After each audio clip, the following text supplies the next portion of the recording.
천사들의 노래가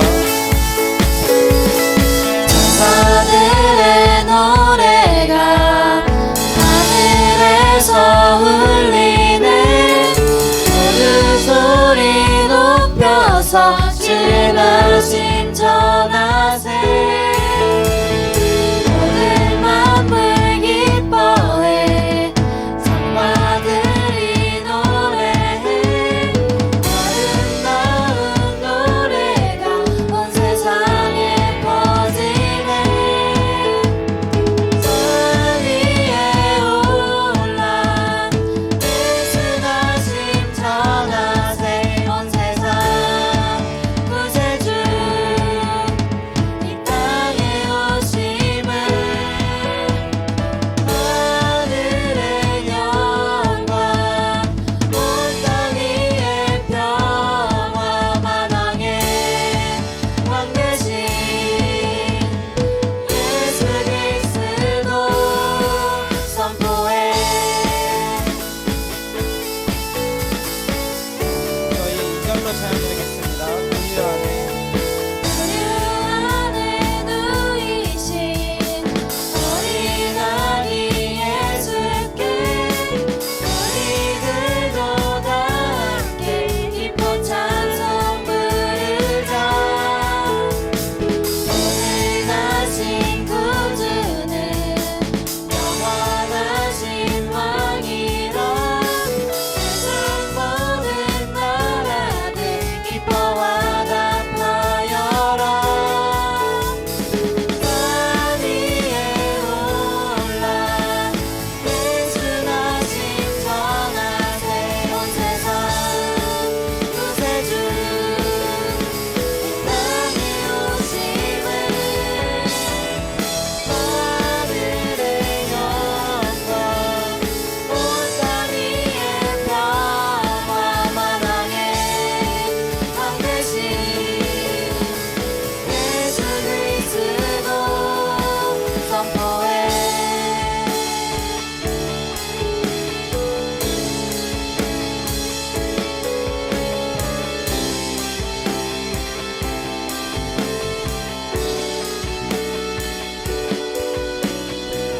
영광을 주님께 높이 계신 주님께 찬양받기 합당한 주 경배하여라.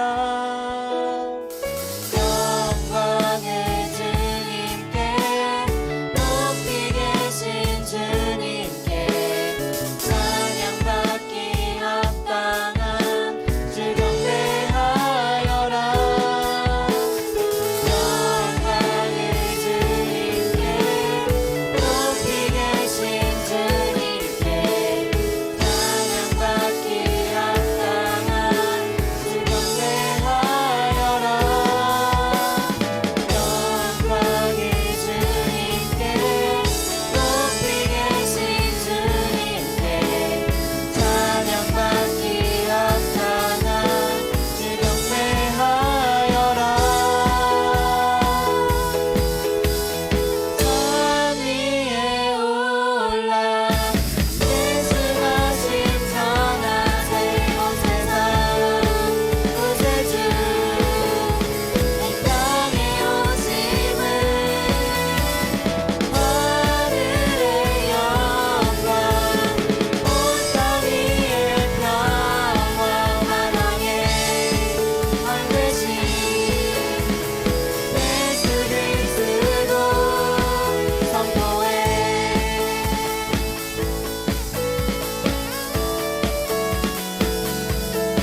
앉으셔서 차분한 마음으로 예배를 준비하시면서 나아가겠습니다.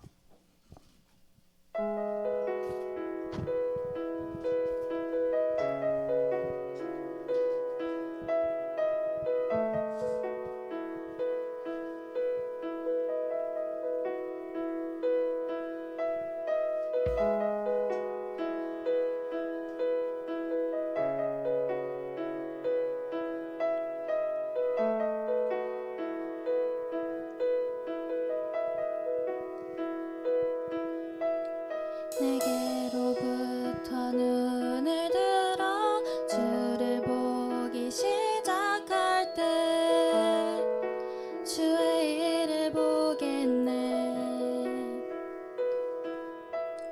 내 작은 마음 돌이키사 하늘의 꿈 꾸게 하네. 주님을 볼 때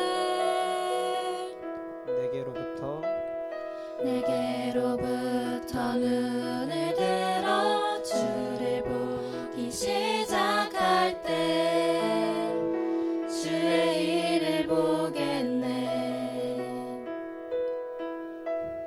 내 작은 마음 돌이키사 하늘의 꿈 꾸게 하네.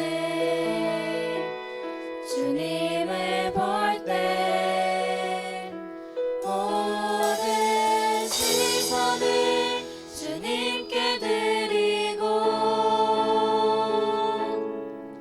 살아계신 하나님을 느낄 때 내 삶은 주의 역사가 되고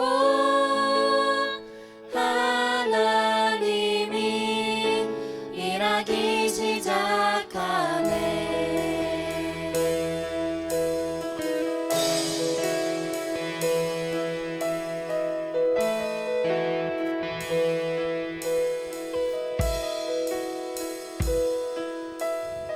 성령이 나를 변화시켜 모든 두려움 사라질 때 주의 일을 보겠네.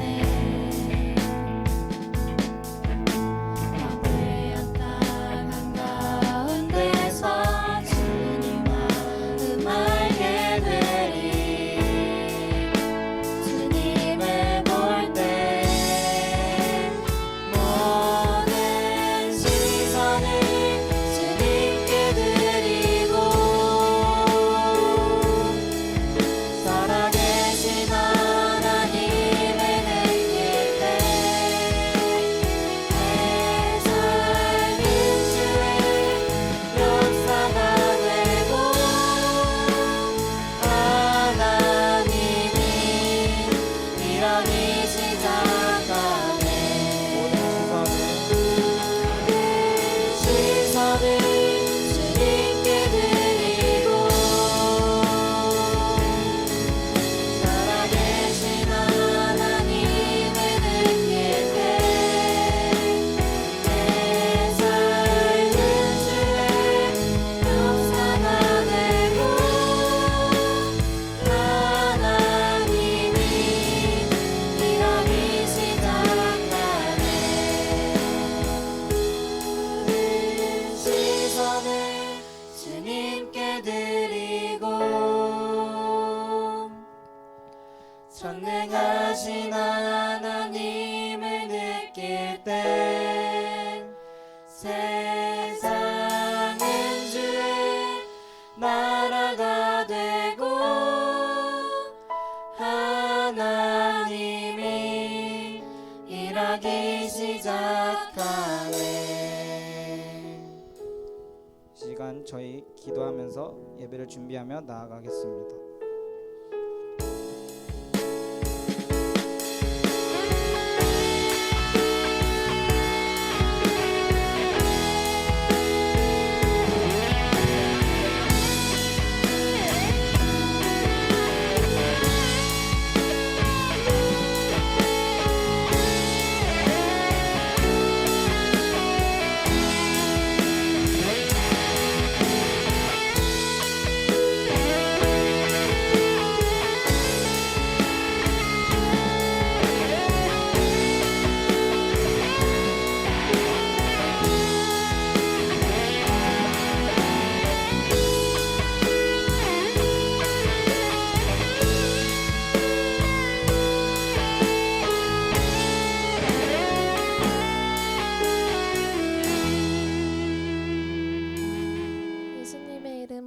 기도드립니다.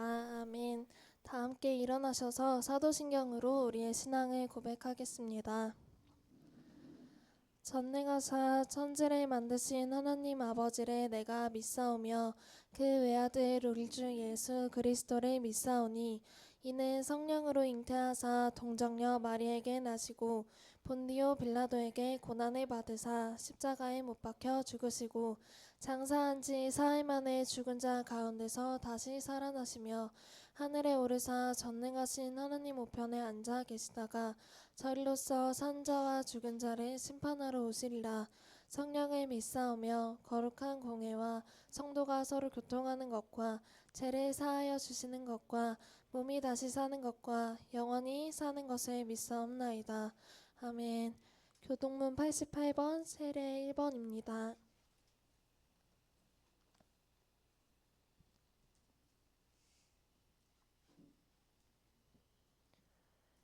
하늘에 계시는 주여, 내가 눈을 들어 주께 향하나이다.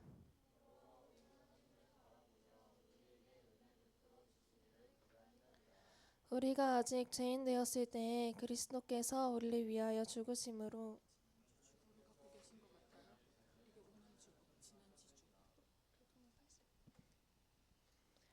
그러면 이제 우리가 그의 피로 말미암아 의롭다 하심을 받았으니 이는 아버지의 영광으로 말미암아 그리스도를 죽은 자 가운데서 살리심과 같이 그러므로 너희가 그리스도 예수를 주로 받았으니 교훈을 받은 대로 믿음에 굳게 서서 감사함에 넘치게 하라. 아멘. 이 시간 이하준 학생이 나와서 기도하겠습니다.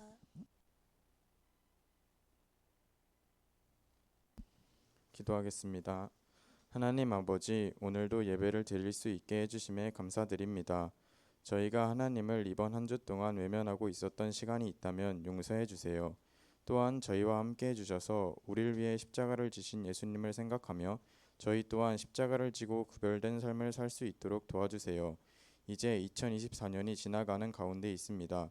끝까지 함께 해주시고 2025년도 하나님이 우선순위가 되는 삶을 살아갈 수 있도록 도와주세요. 나를 위해 2000년 전에 이 땅에 오셔서 우리 대신 십자가를 지시고 3일 만에 부활하신 예수님의 이름으로 기도드립니다. 아멘.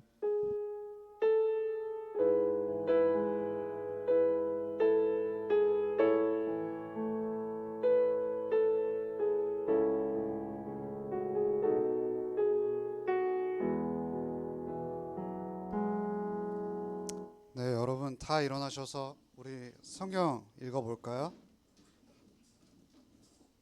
요한복음 1장 1절부터 3절. 우리 짧으니까 그냥 한 목소리로 같이 읽어볼게요. 태초에 말씀이 계시니라. 이 말씀이 하나님과 함께 계셨으니 이 말씀은 곧 하나님이시니라. 그가 태초에 하나님과 함께 계셨고 만물이 그로 말미암아 지은 바 되었으니 지은 것이 하나도 그가 없이 된 것이 없느니라. 아멘. 저희 축복할까요?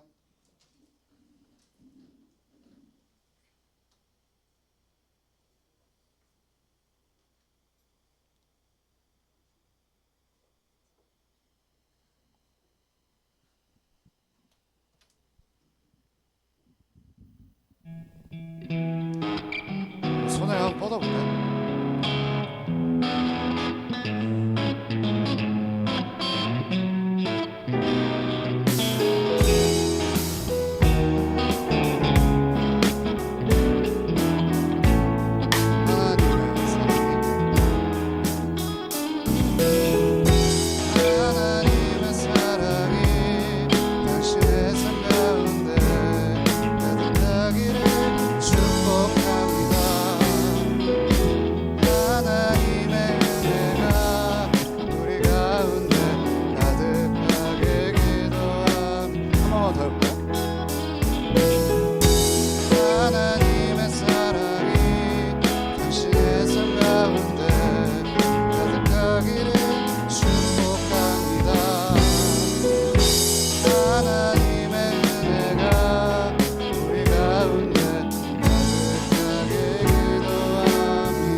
한 주 잘 지내셨어요? 네.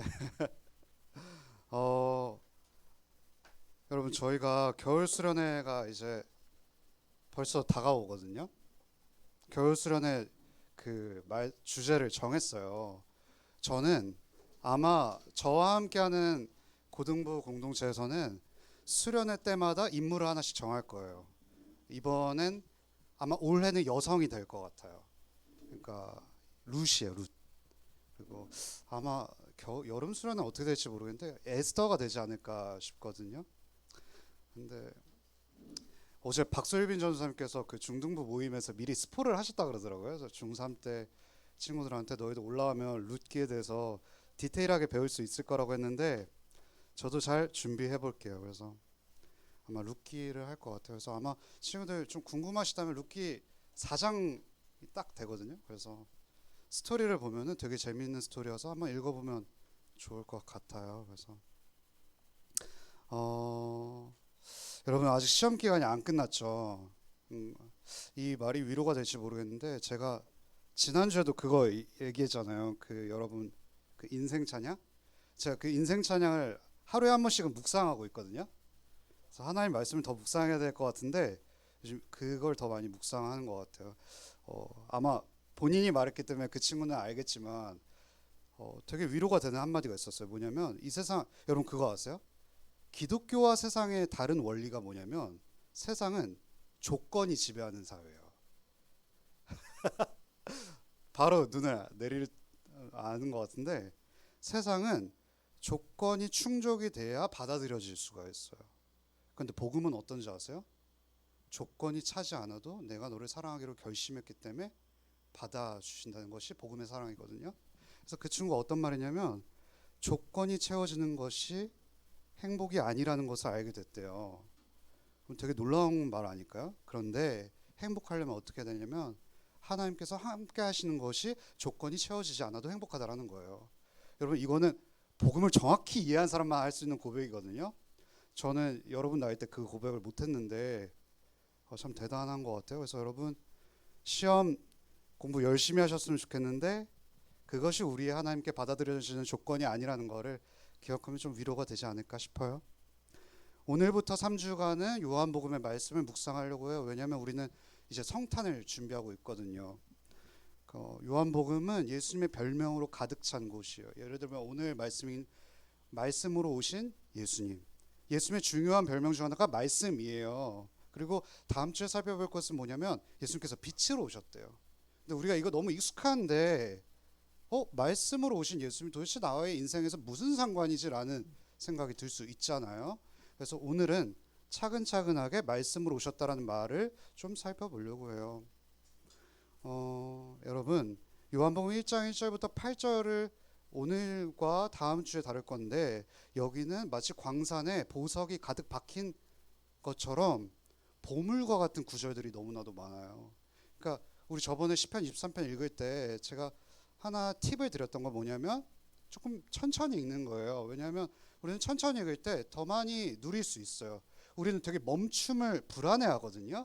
그래서 우리는 공장에서 계속 제품을 찍어내야 우리는 안정적이잖아요. 왜냐하면 나의 안정과 나의 행복을 확보해야만 우리는 이 세상에서 잘 살아갈 수 있을 거라고 생각하는데 오히려 성경은 잠깐 멈추라는 거예요. 멈춰서 나의 어떠함과 나의 캐릭터를 더 많이 묵상하라는 거거든요. 저는 아마 여러분과 함께 하면서 저의 늘 설교의 결론은 예수 그리스도예요. 왜냐하면 적용을 하고 예수 그리스도로 하는 이유가 뭐냐면 제가 만약 이렇게 적용할게요. 여러분 이번 한 주 30분씩 성경을 읽으세요 라고 하면 우리가 매주 지킬 수 있을까요? 못 지키는 순간이 있거든요. 그러면 그걸 지키려면 어떤 힘이 필요하냐면 예수 그리스도의 아름다우심을 봐야 우리가 말씀으로 뛰쳐나갈 수가 있거든요. 그래서 저의 설교는 아마 맨날 끝은 예수 그리스도일 거예요. 어쨌든 오늘도 천천히 읽어가면서 말씀으로 오신 예수 그리스도를 좀 살펴보려고 해요. 여러분 1절을 한번 한 목소리로 같이 읽어볼까요? 준비 시작. 태초에 말씀이 계시니라.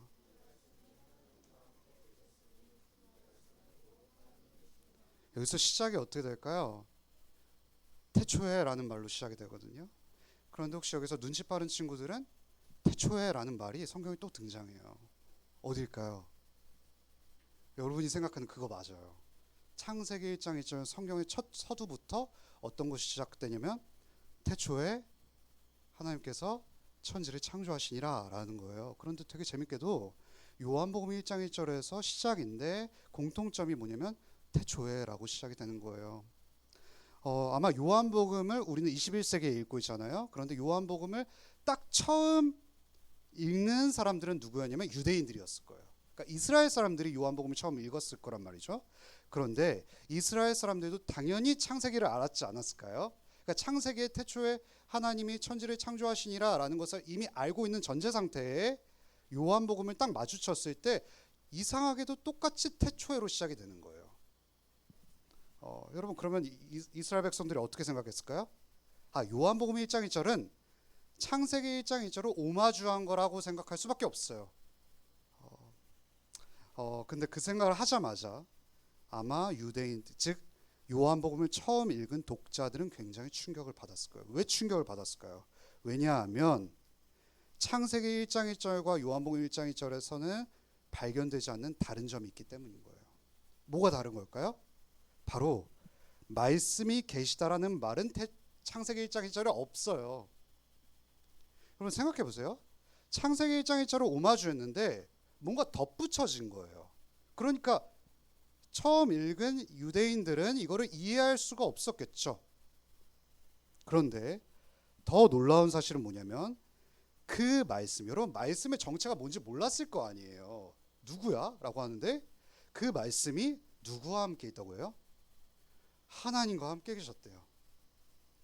여러분 생각해 보세요. 그래 뭐 하나님은 말씀하시는 분이니까 독자 아마 이스라엘 백성들이 여기까지만 해도 말씀을 아마 소리로 이해했을 거예요. 그러니까 보이스로 이해한 거죠.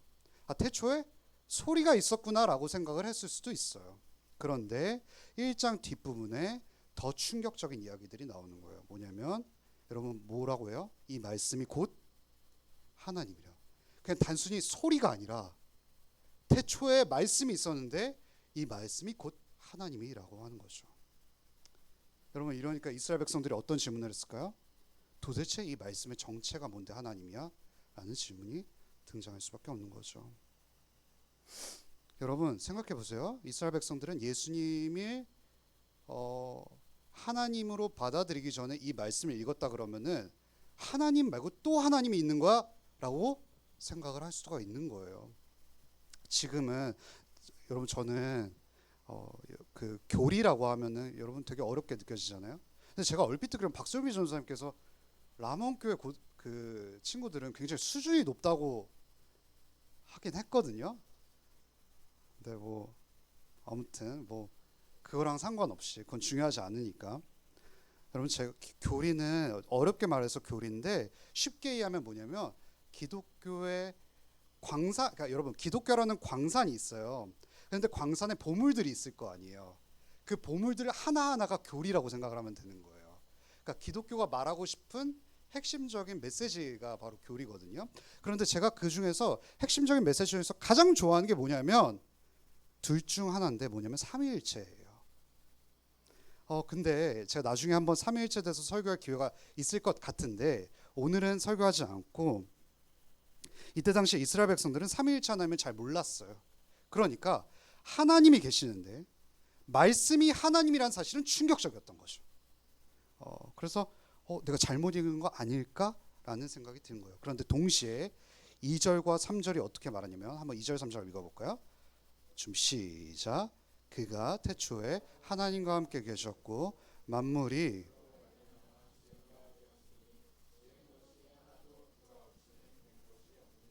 네, 요한복음을 지은 사람은 누구죠? 저랑 이름이 똑같은 요한이에요.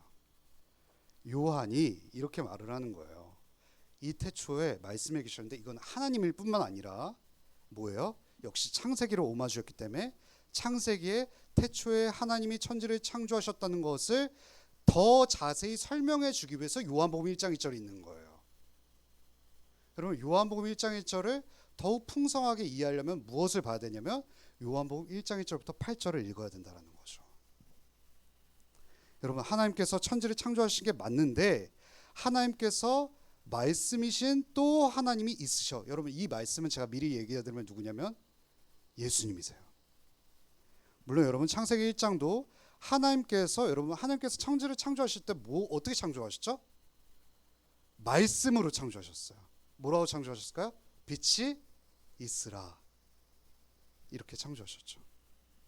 그런데 그 말씀이 알고 보니까 그냥 소리 수준이 아니라 인격 그 자체셨던 거예요. 하나님이셨던 거예요. 그것이 바로 예수님이셨죠. 인격이고 신이라는 이야기를 요한복음은 하는 겁니다. 여러분 그러니까 이것을 읽는 독자들은 굉장히 충격을 먹을 수밖에 없는 거죠. 여러분 물론 요한복음이 지금 우리가 21세기를 살고 있잖아요. 그런데 21세기에서 20세기를 빼면 1세기죠. 1세기 후반에 요한복음이 쓰여졌기 때문에 사람들은 이미 여러분 예수님께서 1세기에는 이미 오셨잖아요. 그러니까 예수님이 이미 알고 있는 상태에서 예수님이 태초에 창조할 그때부터 하나님과 함께 계셨던 하나님이란 사실이 그들에게 너무나도 충격적으로 다가오는 것이죠.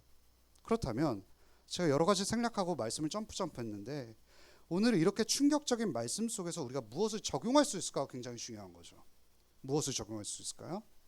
예수님께서 말씀이시라는 사실을 우리가 기억해야 된다는 겁니다. 여러분 우리말로는 말씀이라고 번역됐지만 영어로는 어떻게 번역됐냐면 word라고 번역됐어요. 그리고 여러분이 관심 없을 수도 있는데 성경에 원래 쓰여진 그리스어로는 이것을 로고스라고 해요. 그래서 막 되게 어떤 교회 보면 로고스 교회라는 데도 있거든요. 그러니까 로고스라는 뜻이 뭐냐면 되게 많은 뜻이 있지만 말씀, 말이란 뜻이 굉장히 중요하다는 거죠. 여러분 말은 무엇일까요? 말은 뭘까요? 커뮤니케이션의 수단 아닐까요? 하준이와 저랑 대화하기 위해서라면은 서로의 음성 언어가 필요하죠.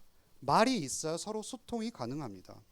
내가 누구인지를 상대방에게 전하기 위해서는 말이 꼭 필수적으로 필요합니다. 그런데 친구들 이번 한 주를 좀 돌이켜 봅시다. 내 말로 내 뜻과 의사가 다 전달이 되나요? 오늘 이번 한 주 열심히 일한 선생님들께 여쭤보겠습니다. 상사와 후배 사이에서 대화가 원활하게 잘 되시나요? 네. 대화가 잘 안 돼도 왜 일하시죠? 연말이 되면 이제 그 계좌가 채워지기 때문에 또 열심히 일해야죠. 여러분 학교는 어떤가요? 선생님과 친구들 사이에서 말이 원활하게 잘 소통이 되나요? 잘 안 될 때가 많죠. 그러니까 소외되는 친구들이 생길 수밖에 없는 거죠. 여러분 잘 안 돼요. 말이 안 통해요. 내 마음 말로 다 표현할 수 없어요. 우리 혹시 사랑에 빠진 친구들은 아시나요? 상당수가 여자친구 남자친구 있지 않아요? 저랑 동지이군요. 네. 여러분 누군가를 사랑하게 되잖아요. 그러면요 내가 그 대상에게 최상의 말을 해주고 싶어요. 그런데 편지를 써본 친구들은 알겠는데 여기서는 막 되게 작동되는데 그 말이 안 되는 거예요. 왜 그럴까요? 우리는요 참 아이러니하게도요 하고 싶은 말은 많은데 최상의 말로 표현하는 것을 굉장히 어려워하는 존재들이거든요. 여러분 단순히 음성 언어와 글 언어로는 우리 마음을 다 표현할 수 없어요. 그럼 마찬가지예요. 하나님의 말씀인 성경을 보면서도 우리는 심지어 하나님을 다 알 수 없어요. 왜냐하면 하나님께서 말로써 우리를 이 문자로 기록하게 하셨지만 우리의 그 하나님의 깊고 넓은 사랑을 다 헤아릴 수가 없는 거죠. 그래서 여러분 하나님께서는 성경을 주신 것뿐만이 아니라 무엇을 하셨는지 아세요? 하나님 그 자체이신 말씀 그 자체이신 예수님을 보낼 수밖에 없으셨던 거예요. 여러분 말씀 그 자체가 이 땅 가운데 왔기 때문에 우리는 눈으로만 보는 것이 아니라 예수님께서 공생의 기간 제자들에게 말씀하셨기 때문에 귀로도 들었겠죠. 그리고 그분과 함께 잤겠죠. 그분의 숨결을 느끼면서 말씀 그 자체를 생동감 있게 역동적으로 전해줄 수 있는 가장 최고의 수단이 뭐냐면 예수님께서 사람의 몸으로 이 땅에 오시는 것밖에는 없었던 거죠. 여러분 물론 예수님이 하나님의 말씀이라는 말의 의미는 너무나도 많아요. 너무 많지만 그 중에 요한이 강조점으로 하나를 이야기한 겁니다. 무슨 말이냐면 우리는 예수님이 언어로만 말만 예수님의 말씀을 듣는 것이 아니라 여러분 사복음서에 보면 어떤 일이 벌어지면 예수님의 눈물을 볼 수가 있어요. 예수님의 분노를 볼 수 있어요. 예수님이 어디를 가시는 것을 볼 수 있어요.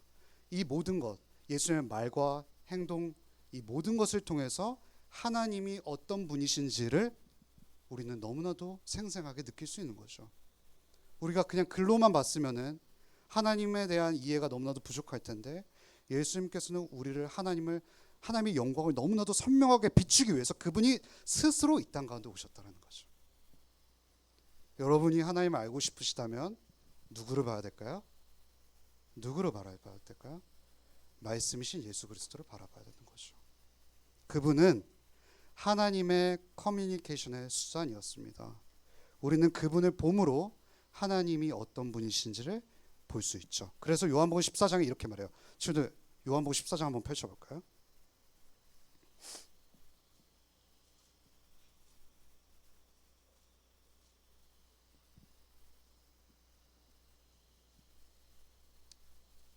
어, 14장 6절 한번 읽어볼게요. 좀 시작.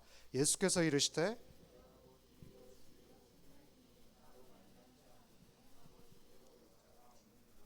왜 예수 그리스도를 의지하지 않고서는 아버지께 올 수 없을까요? 그분이 진정한 말씀이시기 때문인 거죠. 그분을 봐야만 아버지 하나님을 선명하게 볼 수 있죠. 여러분 요한복음 10장 30절 한 번만 더 펼쳐볼까요? 요한복음 10장 30절.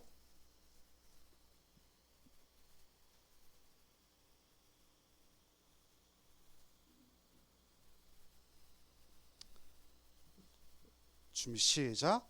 나와 아버지는 하나이라 하신대. 예수님께서 어떻게 말해요? 나와 아버지는 하나래요. 그럼 예수님을 보면 누구를 알 수 있어요? 아버지 하나님을 알 수 있겠죠. 즉 예수님을 모르면 하나님을 알 수 없는 겁니다. 그러면 여러분이 예수님을 알면 하나님을 알 수 있는 거기 때문에 혹시 하나님이 살아계시다는 것에 의심하는 분들이 있다면 예수님이 역사적으로 존재하셨다는 것을 우리는 설득해야 되는 겁니다. 여러분 그분이 하나님이라는 겁니다. 하나님의 살아계심은 예수님이 오심으로써 이미 증명된 거죠. 여러분 잘 생각해 보세요. 예수님을 모르면 하나님을 모릅니다. 예수님을 알면 하나님을 아는 것이죠. 우리가 하나님을 진정으로 알 수 있는 길은 예수님을 의지해서 나아가는 거예요. 여러분 우리 기도할 때 어떻게 마무리하죠? 예수 그리스도 이름으로 예수님의 이름으로 기도합니다. 이렇게 기도하지 않나요? 그냥 여러분 이거 그냥 우리가 기도할 때 할 말 없어서 붙이는 추상 억구일까요? 전혀 그렇지 않아요. 예수님의 이름으로 기도한다는 의미는 뭐냐면 우리가 예수님을 의지하지 않고서는 아버지 하나님께 기도할 수 없다라는 거예요. 예수님을 통해서만 아버지 하나님과 대화할 수 있다라는 거죠. 여러분 그런데 우리는 죄로 말미암아 원래는 하나님과 대화할 수 없는 존재들이었어요. 불통한 존재들이죠. 우리 스스로의 힘이나 노력 혹은 자격으로 하나님과 소통할 수 없는 불통의 상황에 우리 모두 다 빠져 있었어요. 그런 우리의 뿌리 깊은 소통의 문제를 해결해 주시기 위해서 말씀, 소통 그 자체이신 예수님께서 이 땅에 오셨던 거죠. 그리고 가장 소외받는 자들, 어린이, 병든 자, 당시 인격적으로 대우받지 못한 여성들과 소통하시기를 예수님께서는 굉장히 힘쓰셨어요. 그래서 공생의 기간 내내 보잖아요. 그럼 예수님은 늘 주목받는 자리보다는 소외받고 가난한 자들에게 늘 먼저 찾아가셨어요. 그분들에게 먼저 행한 것이 대화였어요. 하지만 그런 예수님의 섬김에도 불구하고 예수님께 돌아온 것은 무엇이었을까요? 예수님을 향한 불신과 미움이었어요. 심지어 예수님은 자신의 가족들에게도 늘 대화에 거절됐어요. 요한복음 7장 5절 한번 펼쳐볼까요? 요한복음 7장 5절.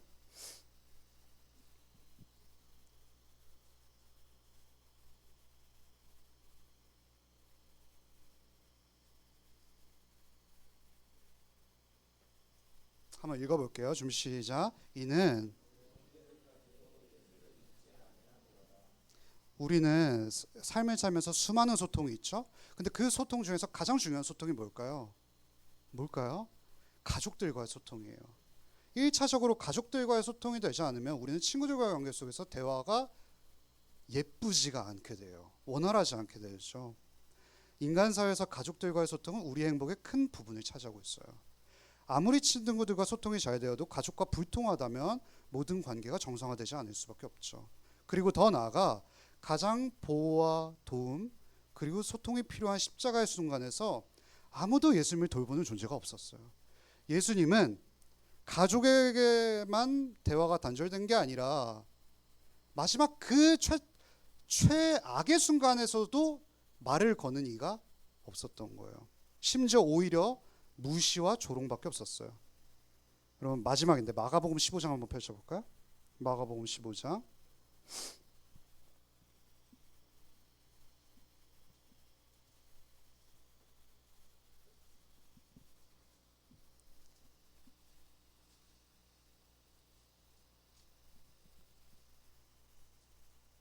15장 29에서 32절이거든요. 한번 같이 읽어볼게요. 좀 시작. 지나가는 자들은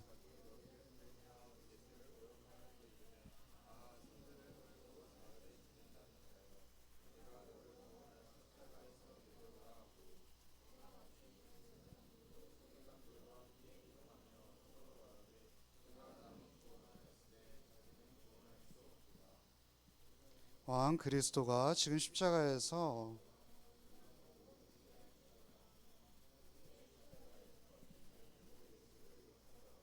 여러분 예수님의 별명이 뭐라고요? 말씀이라고요. 대화라고요. 커뮤니케이션이라고요. 그러면은 이 땅 가운데 그런 별명을 가지신 분이라면 커뮤니케이션이 잘 돼야 되잖아요. 그런데 누구도 하나 예수님과 커뮤니케이션이 잘 되지가 않는 거예요. 그런데 십자가에서 사람뿐만이 아니라 영원 전부터 가장 행복하게 대화하시던 아버지 하나님과도 소통이 단절되는 그런 일이 발생하는 거예요. 마가복음 15장 34절 제9시에 예수께서 크게 소리 지르되 엘리 엘리 라마 사박다니 하시니 이를 번역하면 나의 하나님 어찌하여 나를 버리시나이까. 여러분 이 이전에 예수님께서 십자가에 지시는 겟세마네 동산에서 굉장히 깊은 기도를 하시거든요. 이 잔을 내게서 옮겨주세요 이렇게 말해요. 이게 무슨 말일까요? 아버지 하나님께서 원하시다면 이 십자가의 고통을 나를 피하게 해주세요라는 거예요. 예수님은요 한 번도 아버지 하나님께 기도가 거절된 적이 없어요. 대화가 거절된 적이 없는데 그 순간만큼은 아버지 하나님께서 예수님을 거절하실 수밖에 없었어요. 그럼 왜 그러셨을까요? 아버지께 소리치신 예수님이 왜 응답을 받으실 수 없을까요? 왜 돌아오는 것은 냉담한 거절과 하나님의 지옥과 같은 진노였을까요? 아무 죄가 없으신 예수님께서 왜 이런 극도의 소통 단절을 경험하셨냐면 스스로 해결할 수 없는 불통의 관계 속에 있는 우리를 위해서 그분이 우리 대신 하나님뿐만 아니라 사람 사이의 단절도 경험하셔야 했던 거예요. 그분이 사람과 하나님과 대화가 단절돼야 우리가 그분을 의지해서 아버지 하나님과 교제할 수 있게 된단 말이에요. 아버지 하나님과 대화가 돼야 사람 사이의 대화도 원활할 수 있기 때문에 그분이 모든 소통의 장벽들이 다 막혀버린 것이죠.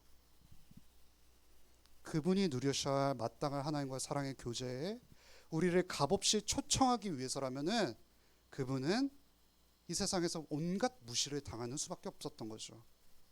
여러분, 이분이 우리의 구주이십니다. 늘 답답하고 대화에서 만족을 누리지 못하는 분들이 계신가요? 그럼 우리 누구 생각을 해야 될까요?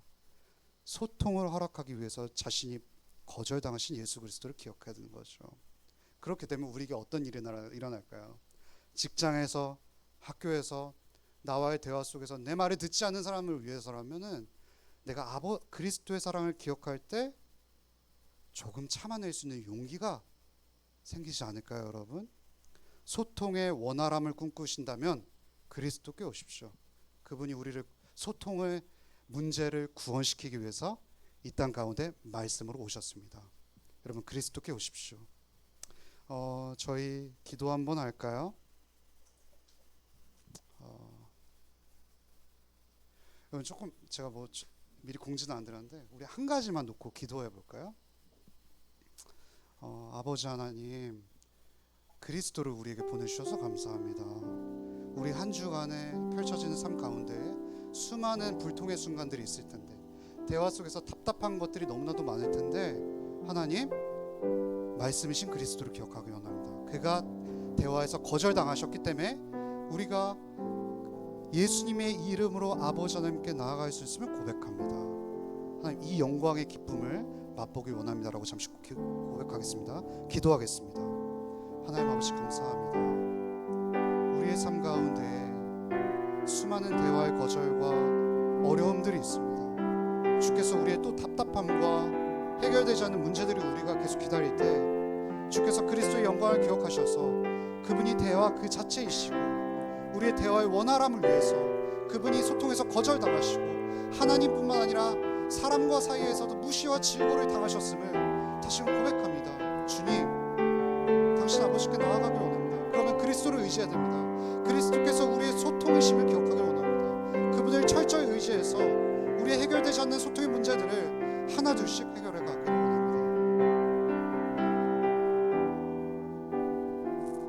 하나님, 우리는 세상을 살아가면서 답답함과 어려움을 늘 경험합니다.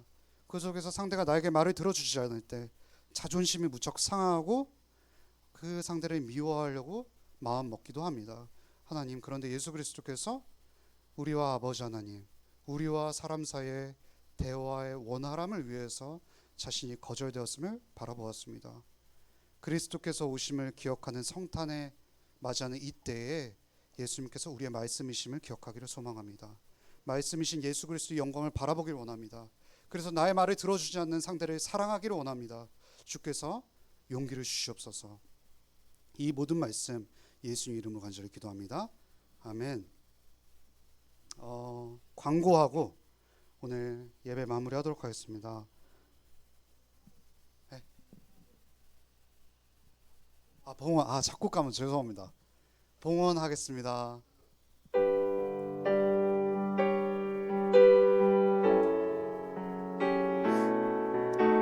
예수의 이름.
말씀을 통해서 말씀이신 예수 그리스도를 바라보았습니다.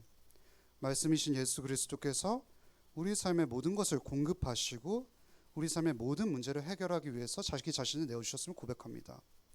그 사랑을 기억한다면 우리가 가지고 있는 것들을 주님께 돌려드릴 수 있는 용기를 허락하여 주시옵소서.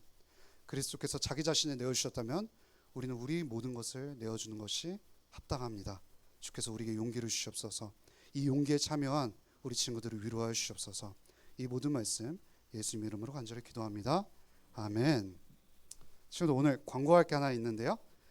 우리가 한번 전에 안 해본 걸 한번 시도해 보려고 해요. 그래서 이게 여러분이 익숙하지 않고 너무 싫으면 안 할 거기도 한데, 뭐냐면 우리 이제 GBS 시간 갔잖아요. 공과 공부 시간 때 이렇게 막 선생님과 교제하시다가 한 10분에서 15분 지나면 우리가 이제 서로 다 같이 기도 제목을 한번 나눠 보려고 해요. 그때는 한 2분 정도 개인적으로 기도 제목을 생각하는 시간인 거예요. 다 모두 침묵하는 시간이겠죠. 그럼 이제 기도 제목을 제가 앞에 나와서 우리 생각해 보겠습니다 라고 하고 2분 뒤에 제가 또 다시 나와서 우리 각자의 반톡방에 기도 제목을 다 올리는 거예요. 그러면은 선생님들이 그거를 모아서 우리 선생님 톡방에 다 올려주실 거거든요. 이거 왜 하는 걸까요? 서로의 기도 제목을 기억하기 위해서 하는 거예요. 그래서 오늘부터 한번 해볼게요. 네. 그리고 20일 날 저희 성탄 발표인 거 기억하시죠? 그래서 우리는 5시까지는 와야 된다. 이거 기억하면 좋을 것 같습니다. 저희 사도신경하고 주기도문하고 마무리하겠습니다. 하늘에 계신 우리 아버지여, 이름이 거룩히 여김을 받으시오며 나라의 임하옵시오며 뜻이 하늘에서